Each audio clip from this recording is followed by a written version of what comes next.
আজ আলোচনা করব কন্যা রাশির মানুষেরা কেমন স্বভাবের হয়ে থাকে। কন্যা রাশির মানুষেরা অত্যন্ত বুদ্ধিদীপ্ত বা বুদ্ধিমান হয়ে থাকেন, সেই সঙ্গে বিচক্ষণ এবং যে কোনো কাজকে এরা পরিকল্পনা আগে থেকে করে তবে সেই কাজে এগায় এবং সেই কাজে সফল হয়ে ফিরে আসে। এরা যে কোনো জায়গায় বুদ্ধিকে কাজে লাগায় বেশি। এরা যে কোনো জায়গায় যে কোনো কাজ করতে গেলে এরা বুদ্ধিকে কাজে লাগিয়ে সেই কাজটা করে থাকে। এমনকি শত্রুর সঙ্গে সরাসরি এরা লড়তে পছন্দ করে না, সেই বুদ্ধি দিয়ে শত্রুকে পরাজিত করতে পারে এরা।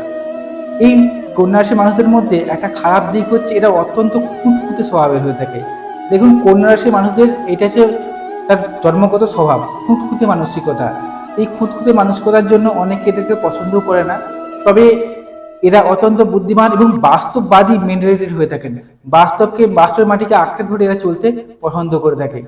কন্যা রাশির মানুষদের সবসময় একটা দ্বিধাগ্রস্ত ভাব দেখতে পাওয়া যায়, যে কোনো কাজে যে কোনো ক্ষেত্রে দ্বিধাগ্রস্ত ভাব থাকে এবং অত্যন্ত খুঁতখুঁতে থাকে মনোভাব থাকে।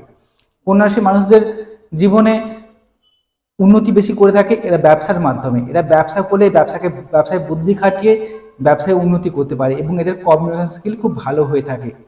আপনার যদি কন্যা রাশি হয়ে থাকে অবশ্যই জানাবেন কতখানি আমার কথাগুলো আপনার জীবনের সাথে মিলল। নমস্কার।